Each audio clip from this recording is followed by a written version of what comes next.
दोस्तों नमस्कार, स्वागत है आपका बहुत बहुत यहाँ पर एक इम्पॉर्टेंट सीरीज आपकी यहाँ पर शुरू होने जा रही है। क्लास 6 से लेकर शुरू करेंगे एनसीईआरटी का कंप्लीट कवरेज यहाँ पर इस सीरीज के माध्यम से हम लोगों ने शुरू किया है।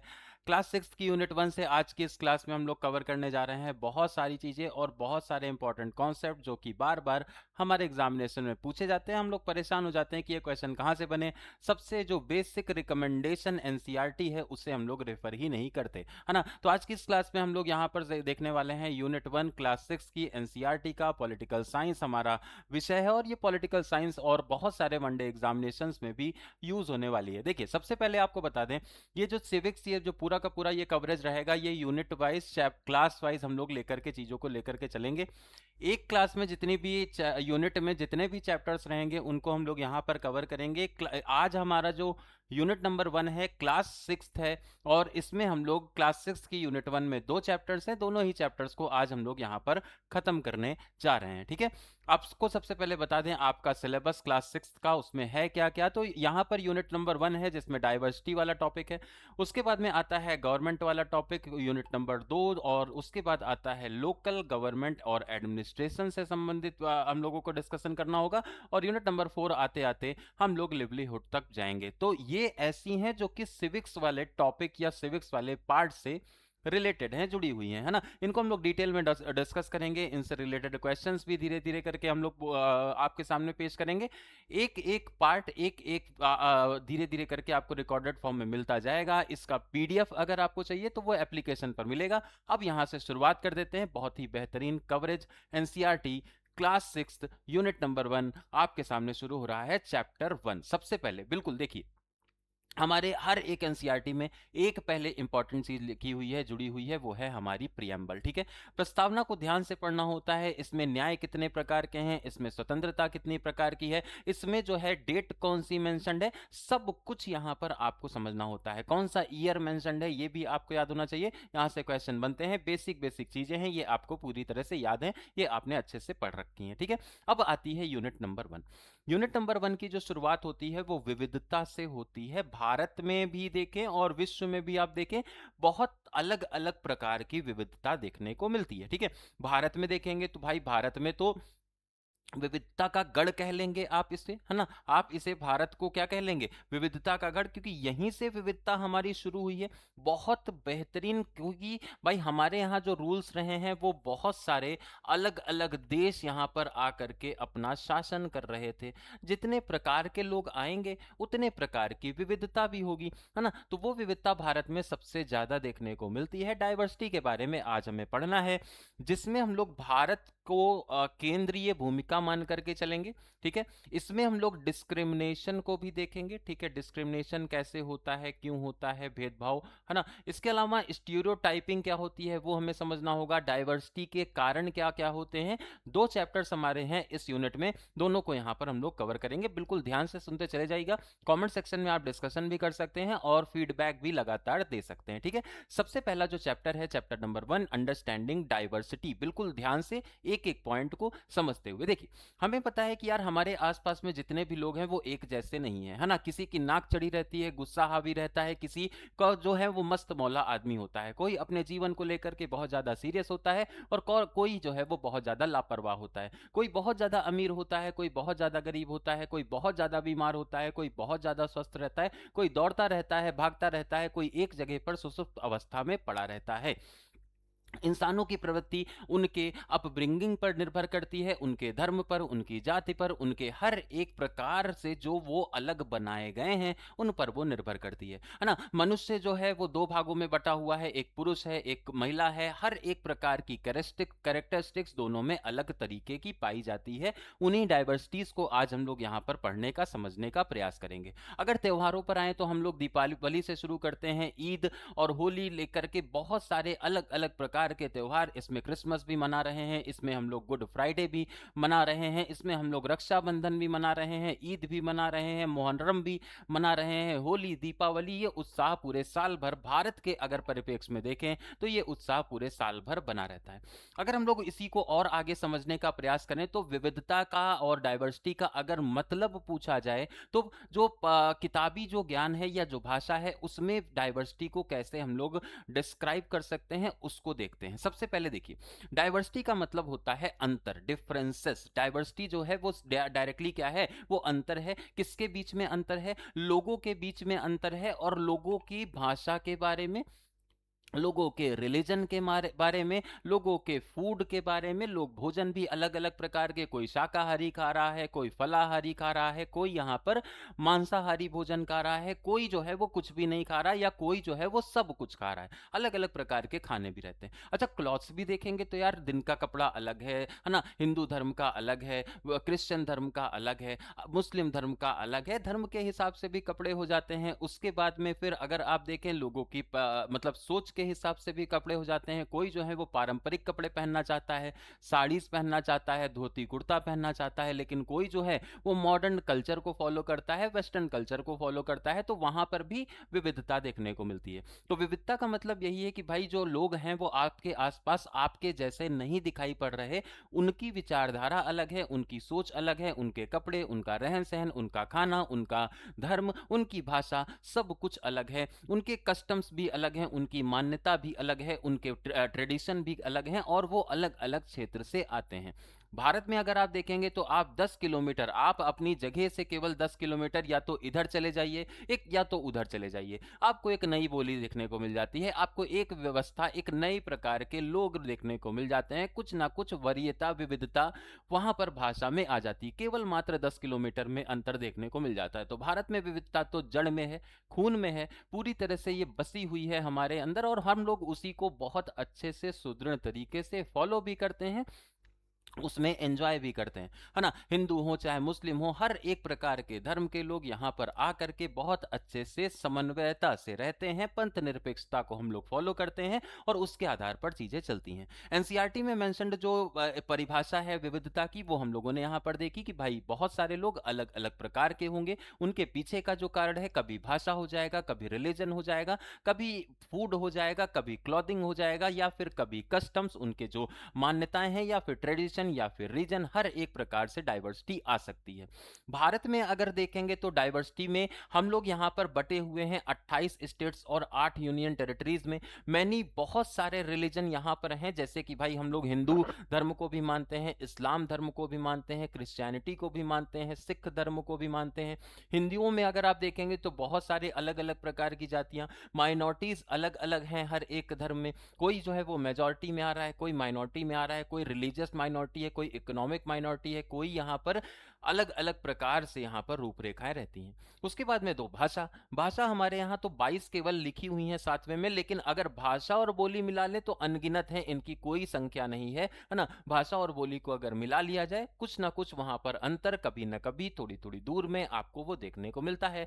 रीजन के हिसाब से, कल्चर के हिसाब से, लोगों के हिसाब से आपको विविधता देखने को मिलती है ना। वैरायटी ऑफ फूड्स रहते हैं भाई, कहीं पर समोसा खाया जा रहा है, कहीं पर जो है वो पोहा खाया जा रहा है, कहीं पर डोसा खाया जा रहा है, कहीं पर इडली खाई जा रही है ना। तो ये जो विविधता है ये भी भारत में ही देखने को मिलेगी। ये भी आपको मतलब आपके अंदर इसको पढ़ करके, देख करके, समझ करके आप अपने अपने क्षेत्रों के जो बहुत अच्छे अच्छे जो आपको व्यंजन लगते हैं, कमेंट सेक्शन आपके पास अवेलेबल है, वहां पर आप लिख सकते हैं। उत्तराखंड से हैं, उत्तराखंड में क्या स्पेशल है। उत्तर प्रदेश से हैं, उत्तर प्रदेश में क्या स्पेशल है। बिहार से हैं, बिहार में क्या स्पेशल आपको लगता है। या फिर आप साउथ इंडिया से हैं तो वहां पर क्या स्पेशल लगता है। सब कुछ आप कमेंट सेक्शन में मेंशन कर सकते हैं। उसके बाद में आता है फेस्टिवल्स। भाई हमारे यहाँ फेस्टिवल्स इतने ज्यादा हैं, हम लोग उन्हें गिन भी नहीं पाते कि कितने फेस्टिवल हैं। एक फेस्टिवल खत्म नहीं हो पाता है, अगला आ जाता है, वो दूसरे की तैयारी शुरू हो जाती है। दूसरा तैयार होते होते जब वो उसका रंग जैसे ही उतरने लगता है, अगला एक और तैयार रहता है ना। अलग अलग यहाँ पर विभिन्न भाषाएं, विभिन्न भाषा शैली, अलग अलग त्योहार, विविधता भाषा को विशेष बनाने का ये काम करती है। ये सारे के सारे फेस्टिवल, चाहे वो देखिए बहुत सारे तो ऐसे हैं जो हमारे शान के एक तरह से त्योहार माने जाते हैं। इंडिपेंडेंस डे, गणतंत्र दिवस, गांधी जयंती, ये हम लोग इस वजह से मनाते हैं, अपनी शौर्यता को दर्शाने, अपने देश के प्रति प्रेम को दर्शाने के लिए मनाए जाते हैं। उसके बाद में रिलीजन के अकॉर्डिंग भी बहुत सारे हैं। ईद भी आ जाती है, विजयदशमी भी हो जाती है, हैप्पी दिवाली, है ना। इसके अलावा ओणम भी बहुत अच्छा पर्व है और गणेश चतुर्थी आ जाएगी। कहीं पर गणेश चतुर्थी बहुत विख्यात तरीके से मनाई जा रही, कहीं पर उतना ज़्यादा नहीं है ना? कहीं पर जो छठ पूजा है वो बहुत ज़्यादा विख्यात तरीके से मनाई जा रही, कहीं पर उसका उतना रोल नहीं है। विविधता आपको पूरे भारत में इस तरीके से देखने को मिलती रहती है। ये एनसीईआरटी में सारी चीज़ें मेंशन्ड है और खाना और थाली आपके सामने पड़ी हुई है। कौन कौन ऐसा है जो इस थाली को एक बार में खत्म कर सकता है, कमेंट सेक्शन में बता सकता है। बहुत विविधता है, विविधता खाने में भी दिख रही है, विविधता पहनने में भी दिख रही है, भाषा में भी दिख रही है, हर एक प्रकार हमारे मान्यताओं में दिख रही है। सब कुछ मिला करके अगर एक इंसान को दूसरे इंसान से कंपेयर कर रहे हैं तो अंतर दिख रहा है। उसी अंतर को हम लोग डाइवर्सिटी कह रहे हैं, जिसके बारे में हम लोग यहाँ पर पढ़ रहे हैं यूनिट नंबर 1 में। क्या क्या कारण होता है? तो सबसे पहले भाई आ जाता है जियोग्राफिकल कंडीशंस। आप देखते होंगे भाई पहाड़ी जो लोग होते हैं अपने शान में रहते हैं कि यार हम तो पहाड़ी हैं, है ना? उसके बाद में राजस्थान में जो लोग हैं वो राजस्थानी अपना जो एक अहम है वो लेकर के चलते हैं। बिहारी व्यक्ति अपना बिहार का अहम लेकर के चलता है। अभी आपने कुछ दिन पहले देखा होगा मराठी नहीं आती तो महाराष्ट्र में एंटर नहीं कर सकते, वहां पर भी वो अपना अहम लेकर के चलता है। तो अलग अलग जो क्षेत्र हैं वहां पर अलग अलग प्रकार के लोग हैं। अब जैसे सबसे पहला जो कारण आ जाता है ज्योग्राफिकल फैक्टर, मतलब जो कहां पर स्थित है। पहाड़ वाले पहाड़ वालों के साथ में जल्दी से रिलेट कर पाते हैं। प्लेन्स वाले जो हैं वो प्लेन वाले लोगों के साथ में जल्दी घुल मिल जाते हैं, वहां पर आना जाना और बाकी सारी चीजें आपस में समन्वयता बनी रहती है। लेकिन जब इन दोनों का कोलिजन होता है तो हो सकता है उस हद तक ये लोग आपस में ना जुड़ पाए, है ना? वहां पर डिफरेंसेस देखने को मिल ही जाते हैं, है ना? और कोस्टल रीजन है या फिर आइलैंड्स हैं, वहां पर अलग प्रकार का जीवन है, वहां अलग प्रकार की विविधता देखने को मिल जाती है। तो ये ज्योग्राफिकल फैक्टर्स भी बहुत ज्यादा इंपॉर्टेंट हो जाते हैं। उसके बाद में आता है भौगोलिक परिस्थितियां, जैसे कि भोजन सबका अलग है, व्यवसाय सबका अलग है, जीवन शैली सबकी अलग है, पहनावा सबका अलग है। ठंडे जो क्षेत्र में लोग रहते हैं वो ऊनी कपड़े पहनेंगे, है ना? जो डेजर्ट में रहते हैं वो गर्म हल्के कपड़े पहनेंगे, है ना? तो वहां पर पहनावा भी अलग है, रीजन के हिसाब से, ज्योग्राफिकल इन्फ्लुएंसेस के हिसाब से या फिर उनकी उनकी मान्यताओं के भी हिसाब से, ठीक है? तो भोजन भी, व्यवसाय भी, लाइफस्टाइल भी, क्लोथ भी, सब चीजें एक दूसरे से आपको अलग करने का काम करते हैं। उसके बाद दूसरा जो फैक्टर आता है वो हिस्टोरिकल फैक्टर है। हमारे पास में बहुत सारे लोग आए, कहां से? हमारे हमसे हमें लूटने आए बेसिकली, अगर हम लोग देखें, है ना? मुस्लिम आक्रमण शुरुआत होती है, उसके बाद में पूरी की पूरी एक सल्तनत भारत में बन जाती है। सल्तनत के बाद में फिर एक और एम्पायर आता है, फिर एक कंपनी भारत में आ जाती है। तो हम लोगों ने बहुत सारे आक्रमणों को झेला है।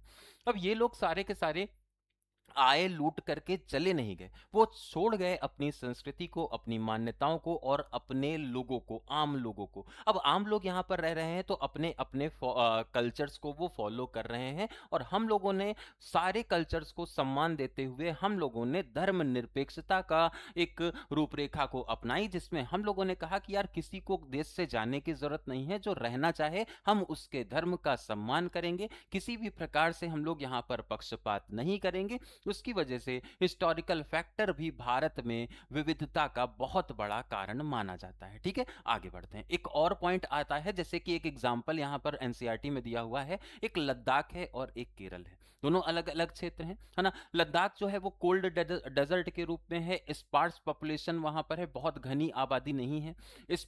पीपल जो है वो ज्यादातर लोग वहां पर मीट खाने का और मिल्क प्रोडक्ट को ज्यादा प्रेफर करते हैं। हाउसेस जो हैं वो स्टोन पत्थर के बने होते हैं।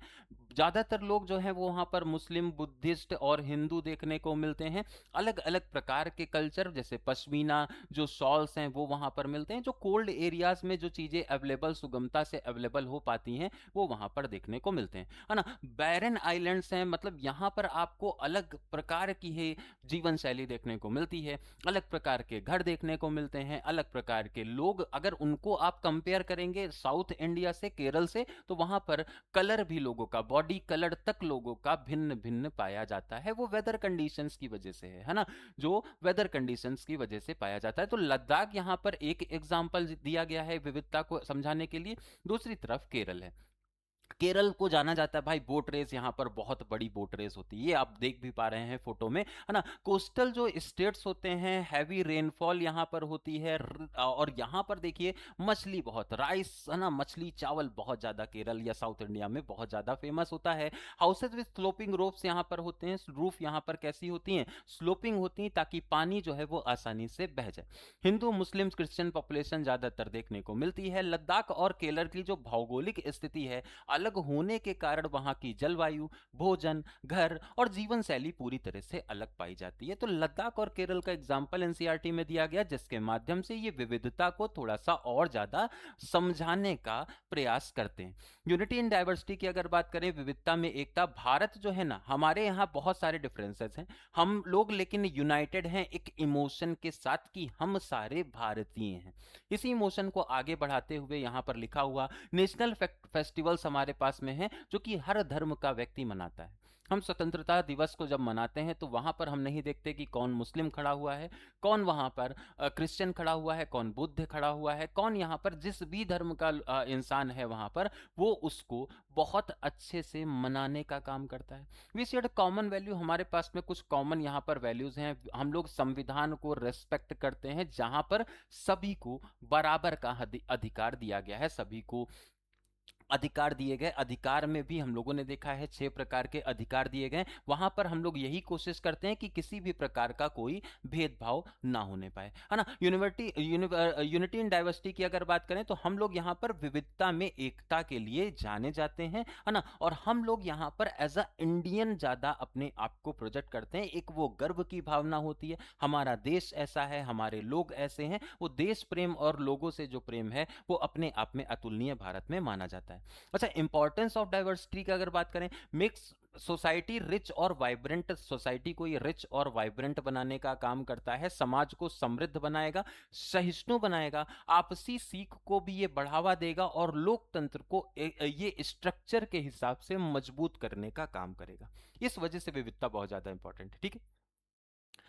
अच्छा, इसको अगर डाइवर्सिटी को आप डायरेक्टली आप समझ लें कि ये डिफरेंसेस के बिल्कुल बराबर मानी जाएगी, ज्योग्राफी प्लस हिस्ट्री दोनों ही यहाँ पर इसके कारण माने जाते हैं, जिसकी वजह से ये डाइवर्सिटी बढ़ी है, इतनी ज्यादा बनी है। एग्जाम्पल्स हम लोगों ने लद्दाख और केरल के देखे, दोनों जगह पर अलग अलग प्रकार के लोग, अलग अलग प्रकार के रोजगार के अवसर, अलग अलग प्रकार की भूमिकाएं उनकी और अलग अलग प्रकार के त्योहार भी उनके। यूनिटी इन डाइवर्सिटी की यहाँ पर बात होती है और रिस्पेक्ट होती है, ये जितनी भी विविधता है उसकी, ये इस चैप्टर में कंप्लीटली बताया गया। कंप्लीटली अगर हम लोग देखेंगे तो इंडिया, एक भारत एक अनेक विविधताओं का देश है, फिर भी हम एक राष्ट्र के रूप में एकजुट रहते हैं। ऐसा नहीं है कि हम अपनी अपनी विविधता लेकर के बैठे रहें, हम लोग यहाँ पर एक यूनिफाइड कॉन्स्टिट्यूशन को रिस्पेक्ट करते हैं, उसके आधार पर चलते हैं। ये हमारा चैप्टर क्लास नंबर 6 का यूनिट नंबर 1 का चैप्टर 1 रहा, जहां पर हम लोगों ने कंप्लीटली समझा कि विविधता होती क्या है और भारत में एग्जाम्पल्स में कैसे उन्हें समझाया जा सकता है। अब थोड़ा सा और आगे बढ़ते हैं और देखते हैं चैप्टर 2, जो कि यूनिट 1 का ही भाग है। हर एक वीडियो में आपको एक यूनिट खत्म होती हुई दिखाई पड़ेगी। चैप्टर 2 आता है, इसमें डाइवर्सिटी एंड डिस्क्रिमिनेशन की बात होती है। डाइवर्सिटी एंड डिस्क्रिमिनेशन, भेदभाव कैसे हो रहा है, विविधता और भेदभाव में क्या अंतर है, स्टीरियोटाइपिंग क्या होती है, इस तरह के कॉन्सेप्ट्स यहां पर समझने सीखने को मिलेंगे, ठीक है। देखिएगा, सबसे पहले तो अगर आप देखेंगे दो प्रकार के हम लोग दो प्रकार के समाजों को कंपेयर करते हैं, एक हमारा ग्रामीण समाज, एक हमारा अर्बन, है ना। अगर हम लोग देखें रूरल एरियाज में तो वहां पर यार खर्चे भी कम है, वहां पर लाइफस्टाइल भी सिंपल है, वहां पर ज्यादा दिखावा नहीं है, वहां पर बहुत ज्यादा टेक्नोलॉजी भी नहीं है, वहां पर बहुत ज्यादा डिमांड्स भी नहीं है, वहां पर एकदम व्यक्ति जो है वो केवल अपने एक तरह से अस्तित्व को बचाने या अस्तित्व को आगे बढ़ाने या फिर अपने लिए अपने निजी जो संघर्ष हैं उन्हीं में उलझा रहता है। बहुत ज्यादा स्ट्रेस नहीं है, एकदम आराम आराम से मौज मौज में चीजें चलती हैं। आप देखते होंगे रात में जैसे ही शाम में 7 या 8 बजते हैं वहां पर सोना शुरू हो जाता है, लोग अपने कमरों में बंद हो जाते हैं, है ना। क्योंकि वो ऐसा वर्ग है जो कि मेहनत पर भरोसा करता है, किसानी खेती ज्यादातर यही करता है, या फिर बहुत ज्यादा कोई बहुत बड़े रिप्यूटेड वेल रिप्यूटेड जगह पर वो, मतलब एक तरह से कहते हैं ना कि यार वो जो व्हाइट कॉलर जॉब्स हैं उसमें वो नहीं रहता। हाँ, वो सही है कि किसान एक बहुत बेहतरीन, बहुत अच्छा सा रिस्पेक्टफुल एक तरह से प्रोफेशन है, लेकिन उसके बाद भी वो ऐसा प्रोफेशन है जहां पर फिजिकल वर्क बहुत ज्यादा है। तो वहां पर लोग अलग हैं, नीड्स अलग हैं, वहां पर लोगों की सोच अलग है, वहां पर लोगों का रहना सहना सब कुछ अलग है। थोड़ा सा सिंप्लिसिटी उस वाले समाज में देखने को मिलती है। लेकिन उसी तरफ दूसरी तरफ अगर हम लोग चलते हैं अर्बन, तो वहां पर सब भाग रहे हैं, शहर में सब भाग रहे हैं। कुछ छोटी छोटी नौकरियां भी हैं वहां पर, कुछ बड़ी बड़ी नौकरियां भी हैं वहां पर। पैसा है तो बहुत ज्यादा है, नहीं है तो बहुत कम है। तो कोशिश ज्यादातर लोगों की यही होती है कि वहां पर भी सर्वाइवल की ही होड़ है, लेकिन वहां पर संसाधन अलग हैं, संसाधन ज्यादा हैं, इंफ्रास्ट्रक्चर डेवलप्ड है ना। इसके अलावा हम लोग यहाँ पर ये भी समझेंगे कि यार जो यहाँ पर गरीबी है, वो गरीबी खेती पर नहीं डिपेंड है, वो गरीबी जो है वो रोजगार या मजदूरी या फिर इस तरह की चीजों पर अपने आप को सरवाइव करने का फोकस करती है। अब यहाँ पर खर्चे भी ज्यादा हैं, कमाई ज्यादा है ठीक है मानते हैं, लेकिन खर्चे भी ज्यादा हैं, है ना। और ज्यादातर यहाँ पर जो पीपल हैं वो बहुत मतलब एक तरह से वहां पर करप्शन भी देखने को मिलता है, क्योंकि जो अल्टीमेटली वहां पर एम है ना, वो ज्यादा से ज्यादा पैसे कमाने पर एम होता है। और जहां पर पैसे कमाने का एम रहता है वहां पर करप्शन देखने को मिलता है, वहां पर भ्रष्टाचार देखने को मिलता है। तो गांव की अपेक्षा शहरों में ये जो करप्शन है या फिर कनिंग नेचर है, ऐसा एनसीईआरटी में लिखा हुआ है कि ये ज्यादा होता है, ठीक है। ऐसा एनसीईआरटी मेंशन है। अच्छा, डाइवर्सिटी और डिस्क्रिमिनेशन में क्या अंतर है? देखिए भारत में अगर आप देखेंगे तो लोग भाषा है, धर्म है, जाति है, संस्कृति है, पहनावा है, भोजन है, जीवन शैली है, इसमें अलग अलग होते हैं, यही विविधता कहलाती है। विविधता समाज को समृद्ध बनाती है, क्योंकि अलग अलग अनुभव और परंपराएं हमें नई बातें सिखाती है। डाइवर्सिटी जो है वो रिफर करती है डायरेक्टली किससे? ये डायरेक्टली रिफर करती है डिफरेंसेस से। किसमें? लोगों में। किस आधार पर? रिलीजन के आधार पर, कास्ट के आधार पर, कल्चर के आधार पर, फूड हैबिट्स के आधार पर, वेव्स ऑफ लिविंग के आधार पर। तो विविधता और भेदभाव को हम लोग इस चैप्टर में डिटेल में समझेंगे। सबसे पहले तो ये पता होना चाहिए कि एक होता है पूर्वाग्रह। पूर्वाग्रह का मतलब यह है, पूर्वाग्रह का अर्थ यही है कि बिना पूरी जानकारी के व्यक्ति या समूह के बारे में एक राय बना लेना। हम मतलब किसी को एक देखेंगे और उससे ना बात करेंगे ना हम उसे जानते हैं, है ना। हमारा और उनसे केवल इतना ही वास्ता है कि हम उन्हें नहीं जानते, वो हमें नहीं जानते, ठीक है। ये जैसा यह मान लेना कि या किसी खास धर्म या क्षेत्र के लोग ऐसे ही होते हैं, ठीक है। अगर यहां पर ऐसा मान लिया जाए, अपने आप में ऐसा मान लिया जाए कि लोग भैया ऐसे ही होते हैं, तो उससे कहा जाता है पूर्वाग्रह, ठीक है। उन्हें जाना नहीं जा रहा, उन्हें समझा नहीं जा रहा, बस ऐसा देख लिया गया यार गांव में है तो उतना ज्यादा ये टेक्निकल नहीं होंगे, ये गांव में है तो उतना ज्यादा ये विकास की तरफ नहीं बढ़ रहे होंगे, ये अपने जीवन में अपने आप में सेटिस्फाई होंगे। ये होता है पूर्वाग्रह। ये क्या होता है? ये पूर्वाग्रह होता है। और बहुत सारे लोग मिसकंसेप्शंस इसी पूर्वाग्रह की वजह से क्रिएट कर लेते हैं। जो जिस क्षेत्र में रह रहा है वहां वो वैसा ही रह रहा होगा, ये पूर्वाग्रह हो जाता है ना। तो ये यूपी और बिहार के लिए भी बहुत ज्यादा कहा जाता है। साउथ में अगर आप इंडिया के साउथ कंट्रीज साउथ स्टेट्स में जाते हैं, जैसे महाराष्ट्र में आप जाते हैं, वहां पर अरे भाई यूपी से आ गया, है ना। तो एक पूर्वाग्रह अपने आप से बन जाता है जब आप यूपी और बिहार को वहां पर अपने आप को वो मतलब एक तरह से प्रोजेक्ट करने की कोशिश करते हैं।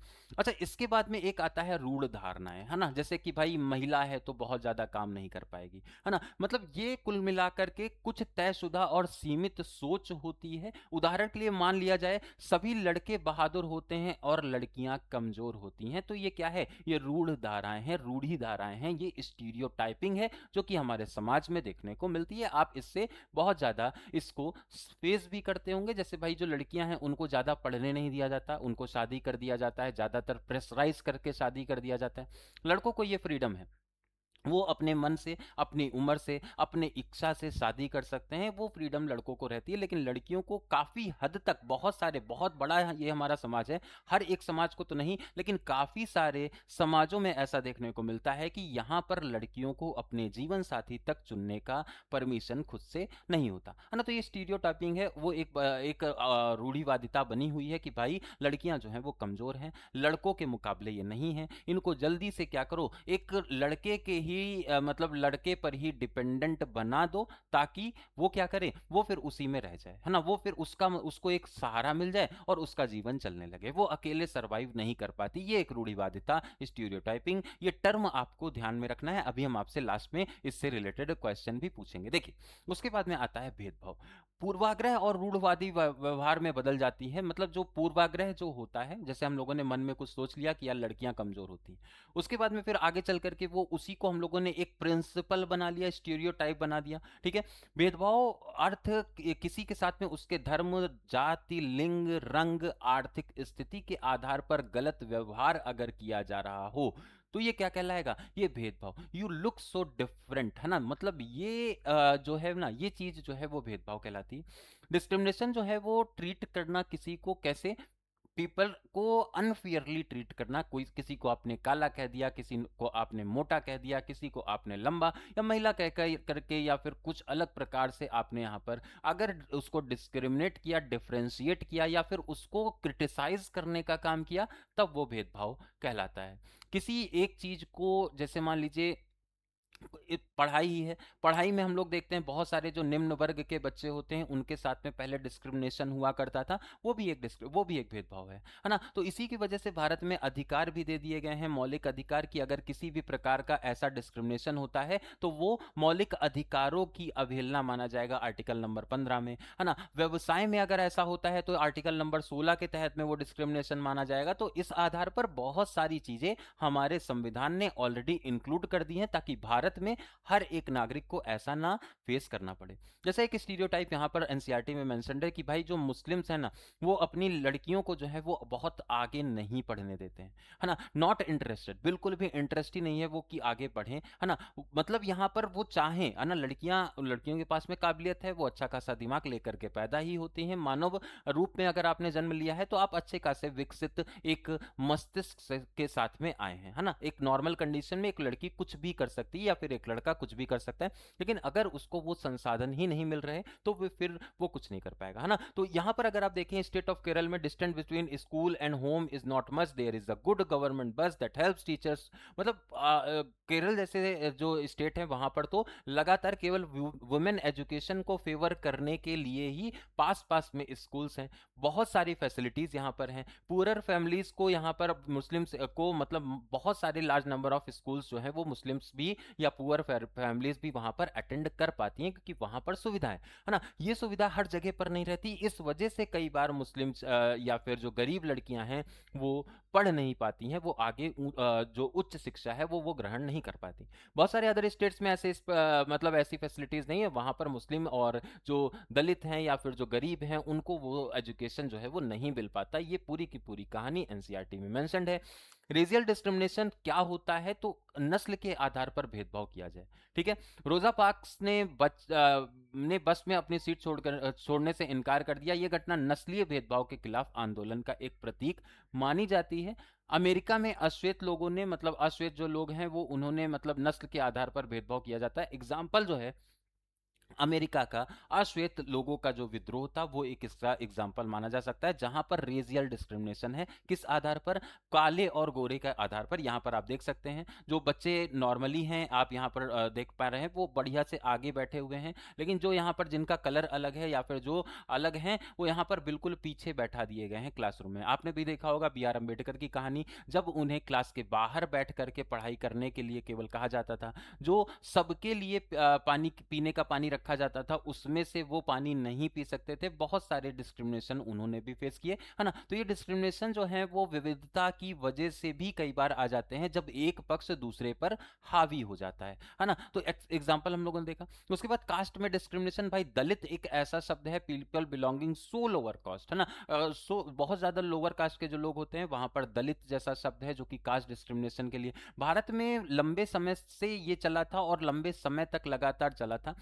प्रयासों के माध्यम से इनकी पहचान होती थी। बस ये लोग अछूत भी कई बार कहे गए, है ना, जिनको हम लोग बिल्कुल भी किसी भी प्रकार से छुएंगे नहीं। अगर पहला ऐसा होता था कि यार जो उच्च वर्ग है ना, उसके ऊपर अगर परछाई भी पड़ जाती थी तो उसे वो नहाने चला जाता था। इतना ज्यादा कृतज्ञ इन्हें माना जाए, कितना ज्यादा मतलब एक तरह से वहां पर छुआछूत फॉलो होता था, है ना। तो अब तो कई बार अभी भी देखते हैं तो कई बार मंदिर में प्रवेश करने से संबंधित उनको पाबंदी लगाई जाती है, शिक्षा प्राप्त करने से संबंधित भी पाबंदी है ना। उन्हें साथ में बैठ करके खिलाना पिलाना, ये सारी चीजें, मानवीय व्यवहार ही नहीं होता है दलितों के साथ, कई बार ऐसा देखने को मिलता है। एनसीईआरटी में पूरी कहानी मेंशन्ड है। डिस्क्रिमिनेशन जो है, भेदभाव जो है, वो किसी भी आधार पर उसका समर्थन भारत भी नहीं करता, भारत के लोग भी नहीं करते और भारत का संविधान भी नहीं करता। भारत का प्रशासन इस चीज में इस तरीके से डिजाइंड है कि भेदभाव कम से कम तो होगा, ये आपको ध्यान रखना है। कॉन्स्टिट्यूशन का रोल क्या है भाई? बी आर अम्बेडकर ने तो भाई इस चीज को, जो भेदभाव है या फिर सामाजिक न्याय की अवधारणा को स्थापित करने के लिए पूरा जीवन ही समर्पण कर दिया था। 1891 में पैदा होते 1956 तक की इनकी जो कहानी थी, उसमें ये father of the Indian constitution माने गए। दलित के लीडर के रूप में ये उभर करके आए, क्योंकि ये वो व्यक्ति हैं जिन्होंने बहुत सारा ज्ञान अर्जित किया। उनके ज्ञान को कोई भी नहीं रोक पाया, चाहे उनके ज्ञान के जो एक तरह से जो बढ़ना या जो उसकी प्रोग्रेस थी ना, उसको कोई भी नहीं रोक पाया, चाहे वो जातिगत भेदभाव ही क्यों ना रहा हो, है ना। संविधान निर्माण में इन्होंने बहुत गहरी भूमिका निभाई थी, समानता को सुनिश्चित करने का काम किया, भेदभाव से रिलेटेड बहुत सारे, भेदभाव को कम करने से रिलेटेड बहुत सारे अधिकार भी दलितों को दिलाए थे।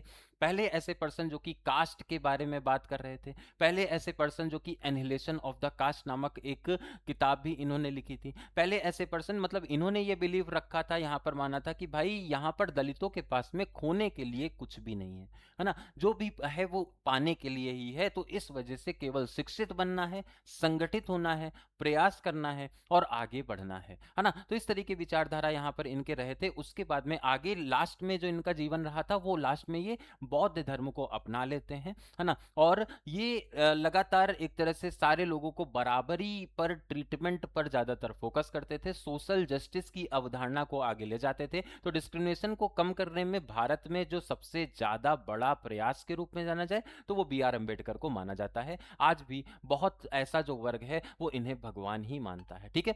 इंपैक्ट ऑफ डिस्क्रिमिनेशन अगर देखें तो भाई भेदभाव से व्यक्ति का आत्मविश्वास पूरी तरह से कम हो जाएगा। अगर आपको ये कह करके कहीं नौकरी से निकाल दिया जाए या कुछ भी कर दिया जाए कि आप देखने में बुरे हैं या फिर आप काले हैं या फिर आप इस विशेष धर्म से आ रहे हैं, तो आपकी काबिलियत तो कहीं कोने में रखी रह जाएगी ना।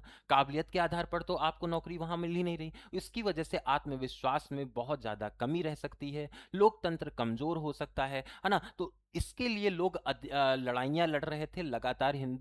भारत में इसमें लड़ाइयां लड़ी गई, विश्व भर में इसमें लड़ाइयां लड़ी गई। सभी लोग सम्मान करना और समान अवसर देना आवश्यक है, ऐसा अनिवार्यता यहाँ पर इन लोगों ने अपने आप से बनाई थी कि ये भाई ये जरूरी चीज है, सबको सम्मान देना है, सभी मानव हैं, मानव के रूप में आप सम्मान दीजिए। विवेकानंद भी कह गए थे कि मानव सेवा ही सर्वोच्च धर्म है। उसको, वो सारे प्रिंसिपल्स को लागू करते करते करते करते हम लोगों ने अपने संविधान से इस डिस्क्रिमिनेशन को पूर्णतः खत्म करने के हर संभव प्रयास किए। अब ये कंप्लीटली डाइवर्सिटी का हमारा एक ओवरव्यू हम लोगों ने डिस्कस किया। डाइवर्सिटी और उसके इम्पैक्ट को यूनिट नंबर 1 को हम लोगों ने यहाँ पर खत्म किया। डाइवर्सिटी को कंप्लीटली हम लोगों ने समझने का प्रयास किया, है ना। जो हमारा नेक्स्ट हमारा जो सेशन होने वाला है, नेक्स्ट हमारा जो रिकॉर्डेड वीडियो आपको मिलेगा, उसमें हम लोग यूनिट 2 को भी इसी तरीके से कवर करेंगे। कंप्लीट ये टॉपिक आपको कैसा लगा आप हमारे साथ में शेयर कर सकते हैं। आज हम लोगों ने डाइवर्सिटी यूनिट नंबर 1 क्लास 6 का पूरी तरह से खत्म कर दिया है। अब कल हम लोग इससे आगे एक कदम बढ़ते हुए आपको डेली एक रिकॉर्डेड वीडियो मिलेगा, और उस रिकॉर्डेड वीडियो, कल के जो वीडियो है उसमें हम लोग क्लास 6 की यूनिट 2 को कवर करेंगे। इसी तरह का ये प्रोसेस चलता रहेगा। लगभग हम लोग कोशिश ये करेंगे कि 10 से 12 दिन में कंप्लीट एनसीईआरटी आपके सामने पेश कर देते हैं, और उसके बाद में आपको एक कॉन्फिडेंस भी आ जाएगा कि यार ये वाला सेगमेंट जो हमारा एक इंपॉर्टेंट वाला छूटा था वो आपको कवर हो जाए। इसका complete detailed PDF selection guide application पर मिल जाएगा। किसी भी प्रकार की क्वेरी हो तो स्क्रीन पर आपको नंबर मिल जाएगा, वहां से आप हमारे साथ में कनेक्ट भी कर सकते हैं। अभी के लिए, आज के लिए इतना ही। ये प्रोसेस लगातार चलता रहेगा। और क्या क्या जरूरतें हैं आप लोगों की, ये सेशन आपको कैसा लगा कमेंट सेक्शन में बता दीजिएगा एक बार। और ये प्रक्रिया निरंतर एग्जामिनेशन तक अगर हम लोग फॉलो कर ले जाएंगे तो अच्छी खासी विषय वस्तु हमारी क्लियर हो जाएगी, खत्म हो जाएगी। अभी के लिए इतना ही। ये प्रोसेस अभी इसके बाद में आपको यूनिट 2 मिल जाएगी क्लास 6 की। और वीडियो को ज़्यादा से ज़्यादा शेयर करिएगा, ज़्यादा से ज़्यादा अपने फीडबैक भी दीजिएगा। और कंप्लीटली अगर आप जुड़ना चाहते हैं हमारे साथ तैयारी में, 709 रुपए में आपको कंप्लीटली पॉलिटिकल साइंस का बैच मिल जाएगा, जिसमें इस क्लास की भी पीडीएफ मिल जाएगी और आने वाली क्लासेस जो एनसीईआरटी स्पेशल है वो सारा कुछ आपको वहां पर मिल जाएगा पीडीएफ के फॉर्म में भी। ठीक है, तो आज के इस वीडियो में अभी के लिए इतना है, लेकिन ये प्रोसेस खत्म नहीं होगा आज। अभी के लिए इतना ही, धन्यवाद।